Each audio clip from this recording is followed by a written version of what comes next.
Саламатсыздар ма, құрметті студенттер? Бүгін бізде нөмір 2 дәріс тақырыбы төтенше жағдайлардың түрлері мен шығу себептері. Жалпы келесі. Тіршіліктің қандай да бір түрі болмасын, ол қауіпті болып есептелінеді. Қауіпті жағдайлардың жасырынды болу себептерінен, оның уақыт пен кеңістік ішінде қай жерде болуы мүмкін екендігінің белгісіздігінен оның болу ықтималдылығы әр уақытта сақталады. Қауіптіліктің болу ықтималдылығының нақты жағдайға өткізетін жағдай себеп деп аталады. Себептер белгілі де белгісіз де болуы мүмкін, бірақ олар іс жүзінде барлық уақытта бар болып тұрады. Келесі слайд. Себеп бұл төтенше жағдайды іске қосатын механизм.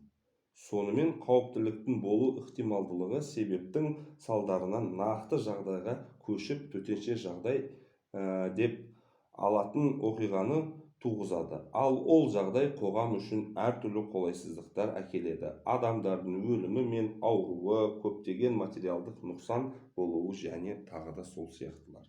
Төтенше жағдай дегеніміз сырттай қарағанда күтілмеген, тосынан болған және оның әсерінен жүйелі түрде қалыптасқан процестер немесе құрылыстардың кенет бұзылуына әкеліп соқтыратын және сонымен қатар тұрғындардың тіршілігіне, экономикасына, әлеуметтік орта мен табиғатқа бірталай кері әсерін тигізетін жағдай.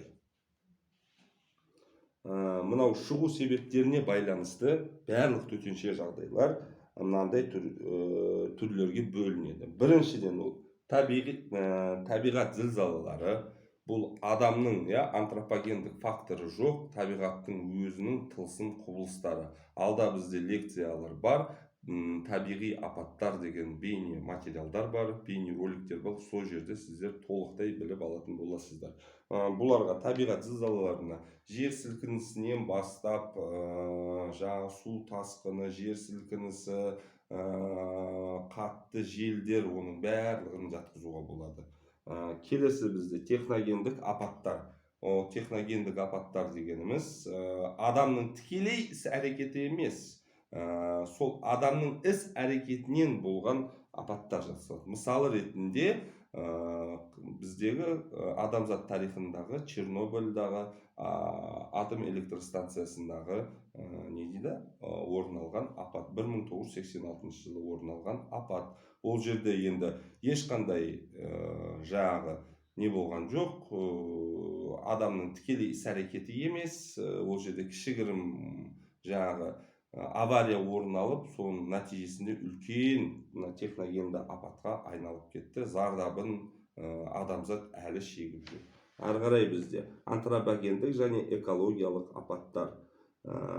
Бұлардың барлығы бейбіт кездегі төтенше жағдайлар. Антропогендік және экологиялық апаттар болған не жатқызуға болады бізде? Мысалы, антропогендік адамның тікелей іс әрекетінен туғызған төтенше жағдай, мысалы ретінде біздің республикамыздың аумағында орналасқан Арал өзенінің не істеп кетуі, кеуіп кетіп жатқаны немесе суы тартылып жатқанын жатқызады. Бұл жерде егін шаруашылығы дамыған кезде Амудария мен Сырдария қоректендіретін Арал теңізінің соны не істеді? Бұлар әр өзенге Өзбекстан елі өзі Амудариясына не қойып, каналдар қойып, судың келуін не істеді? Шектеді, егінді жерлерді игерген кезде. Мынау тікелей қолдан жасалып жатқан антропогендік және экологиялық апаттарға осыны келтіруге болады. Сонымен қатар қазіргі таңда не істеп кету, жаһандық жылып кету деген нәрсе бар. Ол ұғым қазір соңғы кезде өте көп қолданыста жүр. Үлкен проблемалардың бірі ол бізде Антарктикадағы мұздықтардың еруі және әлемдік мұхиттың өз деңгейінен көтерілу болып келатқан мәселе. Солардың барлығы уақытылы соған іс-шара қолданбайтын болса, олар үлкен төтенше жағдайларды туғызуы мүмкін. Соңғысы сонымен әлеуметтік саяси соқтығыстар дейді. Әлеуметтік саяси соқтығыстар деген сыпайы жай түрде айтқанда, бұл бізде не?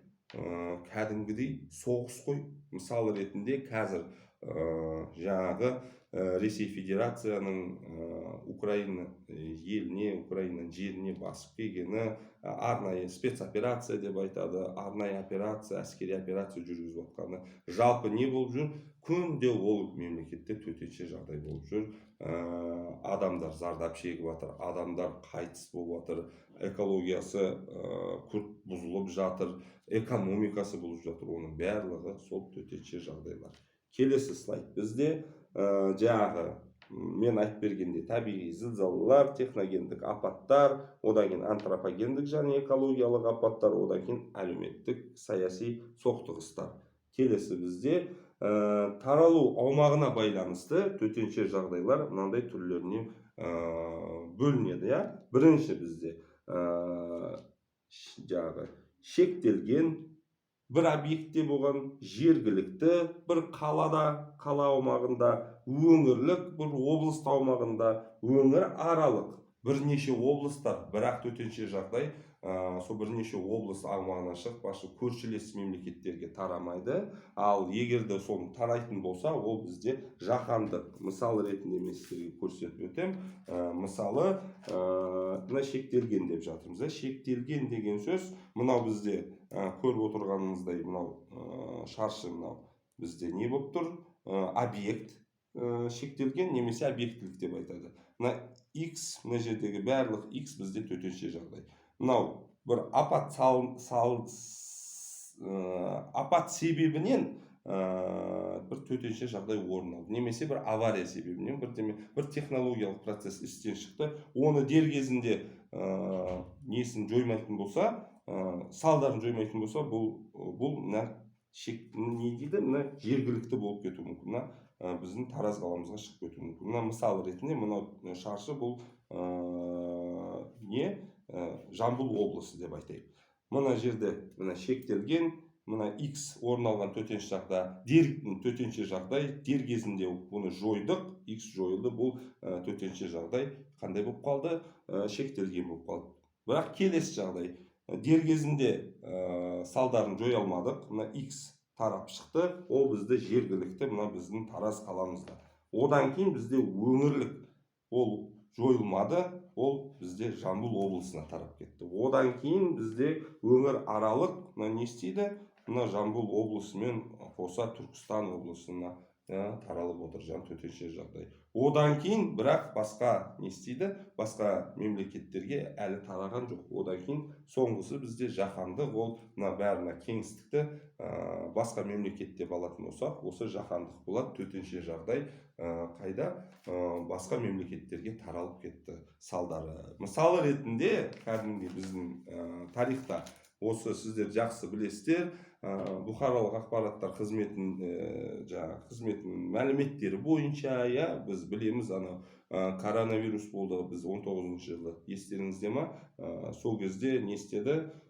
Қалай айтты бізді? Коронавирус Қытайда бірінші ошағы болды, бір Ухан деген қаласының бір базарында, біреу нулевой пациент дейді ғой, нөлдік пациент жұқтырған, одан кейін жайлап ол бізде шектелген болды. Одан кейін адам жұқтырды, өзіне кейін не істеді? Ары бері жүрді, жергіліктіге айланды, одан кейін өңірлікке айланды болды. Өздері әлі Қытайдан шықпады. Сосын ол туристер бар, қарым қатынас бар, әйтеуір. Одан кейін бізде ол өңір аралыққа айланып, соңында білесіздер, өзі жақсы білесіздер, ол пандемияны не істеді? Жаһандық төтенше жағдайға айланып кетті.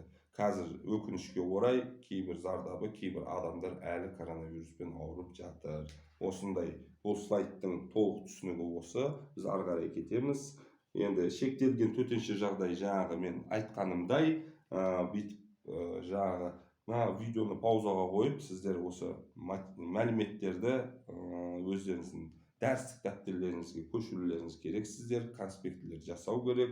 Тыңдаған бір бөлек, одан кейін қарап жазған бір бөлек. Қарап жазғаннан кейін көп нәрсе есте қалады. Бұның барлығы бізде соңында сіздерде емтихандарыңызда кездесетін тест сұрақтарында осы сұрақтар барлығы келеді. Сырттан ешқандай сұрақ болмайды, осы біздің пәнге қатысты сұрақтар болады. Мына видеоны паузаға қойып, мынаның бәрін көшіріп алыңыздар. Ары қарай кетеміз біз. төтенше жағдайлардың жіктелуі жалпы енді төтенше жағдайлардың жіктелуі енді бұл табиғи төтенше жағдайларға қатысты. Бірінші бізде геофизикалыққа жер сілкінісі мен вулкандардың атқылауы немесе жанартаулардың атқылауы жатады. Тестте сұрақ келеді, геофизикалық төтенше жағдайға не жатады деген кезде сіздер жауап бересіздер. Жер сілкінісі, үтір, вулкандардың атқылауы. Бұл жерде мынандай варианттар қойған мен нұсқалар. Геофизикалық төтенше жағдайларға не жатады дегенде, мысалы жер сілкінісі мен су тасқыны болса, ол қате жауап. Сіздер мұқият тыңдап, ол сіздерді әдейі шатастыру мақсатында істеніп жатыр. Оны мұқият сұрақты тыңдап, сөйтіп жауап бересіздер. Келесі, геологиялық сел сырғымалар. Әрі қарай бізде метеорологиялық және агрометеорологиялық төтенше жағдайлар. Бұлған жататындар дауыл, құйын, аяздар. Әрі қарай гидрологиялық, енді сөз айтып тұр өзі, гидро деген сөз, ол бізде су деген, су басу, жер асты сулар деңгейінің көтерілу, мұздардың айырылу немесе неғылу, жаңағы еру мұздықтардың. Әрі қарай бізде гидрологиялық, оны айттым. Келесі табиғи өрттер, өзі бізде табиғи өрттер үшке бөлінеді. Бұл жаңағы өндірістегі өрт емес, кәдімгідей табиғатта болатын ол бізде. Бірінші далалық өрттер, ормандық өрттер, сосын шын тезекті өрттер болып бөлінеді. Әрі қарай бізде адамдардың жұқпалы ауруларға шалдығуы, енді бұны жақсы білесіздер сіздер, төтенше жағдайды әрине тудырады. Ол үлкен эпидемия, басқа мемлекеттерге таралатын болса, ол пандемия. Значит, бұл жерде ол қалай болады? Эпидемия, үтір, пандемия. Әрі қарай бізде ауыл шаруашылық жануарлардың жаппай ауруы. Ол жерде терминология ол эпизотия. Егерде ауыл шаруашылық жануарлары кәдімгі басқа бүкіл дүние жүзіне таралатын болса, ол бізде панзотия болып жаңағы ұғымға ие болады. Келесі бізде енді ауыл шаруашылық өсімдіктердің жаппай ауруы, бұл ұғым эпифитотия. Егерде ол дүние жүзін ары қарай кететін болса, таралатын болса, бізде панзотия жаңағы ауыл шаруашылық панфитотия болады. Бұны жазып аласыздар. Ары қарай келесі слайд бізде енді кез келген төтенше жағдай орын алған кезде, әрине сол төтенше жағдай орын алған нүкте, сол аумақта бізде не болады? Зардап ошақтары туындайды. Мысалы, мен жазып отырмыз, зардап ошағы төтенше жағдайлардың қауіпті және зиянды фактілері орын алған аумақ, сол өзіндегі ел тұрғындары мен жануарлары мен үй және құрылыстары мен инженерлік тізбектері және коммуникациялар мен бәрін қоса зардап ошағы деп аталады. Сол бір төтенше жағдай болған орын. Келесі бізде зардап ошағы жай және күрделі болып бөлінеді. Жай зардап ошағы деп төтенше жағдайлардың тек бір ғана түріне байланысты пайда болған зардап ошағын айтады. Ал күрделі зардап ошағы бұл бірнеше түріне байланысты пайда болған зардап ошақтарын айтады. Мысалы ретінде бір тұрғын үйдің немесе бір объектінің жарылысы, жарылды, не істеді бізде? Зардап ошағы ғимараттың қирауы болады. Мына жерде зардап ошағы. Енді келесі бір жер сілкінісі орын алды. Бірақ сол жер сілкінісінің орын алған жаңағы эпицентрінің ортасында, эпицентрге жақын жерде химиялық бір комбинат немесе химиялық фабрика немесе завод болса, ол жерде міндетті түрде не болады? Жер сілкінісі болды, кәдімгі қирататын күші бардай жер сілкінісі. Жаңағы ғимараттың қирауы бола ма? Әрине болады. Өрт бола ма? Болады. Жаңағы аумақтың химиялық заттармен зақымдану бола ма? Әрине ондайда орын алады. Сол бұл жерде жай зардап ошағы, сосын күрделі зардап ошағы. Енді бұл жерде төтенше жағдайлардың енді шығу себептері, біз айтқандай жаңағы лекцияның басында, дәрістің басында біз айттық, не дедік? Бірінші өздігінен адамның ешқандай іс әрекетінсіз, сосын бұл жерде екінші түрі ол антропогенді.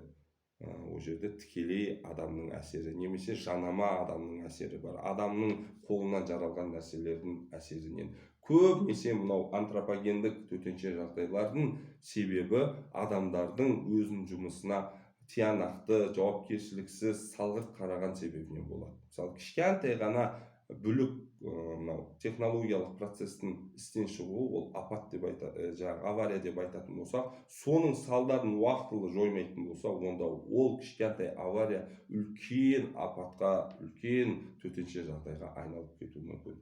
Ең басты себебі осы. Енді табиғаттың өзінің туындайтын тылсым құбылыстардың нәтижесінде енді шығу себебі енді табиғи болатын болса, бұл жерде өкінішке орай адам оған ешқандай өзінің ықпалын тигізе алмайды. Алдын ала тек қана болжау мүмкін, ғимараттарды беріктеу мүмкін, соған сол неге қатысты сол төтенше жағдай, сол табиғи зілзаланың жаңағы зардабына төтеп бере алатын заманауи берік ғимараттар соғу немесе берік жаңағы технологиялық процестерді қолдану ғана.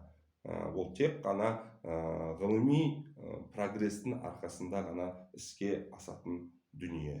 Енді менің лекциям осымен, дәрісім аяқталды. Назар қойып тыңдағандарыңызға рахмет. Сұрақтар болса, жаңа тәжірибелік сабақтарда қоясыздар. Мен де сіздерге әрине сұрақ қоям, өйткені сіздерге балдарыңызды жинақтау керек. Әрі қарай келесі дәрістерде кездескенше сау саламатты болып тұрыңыздар. Сау болыңыздар.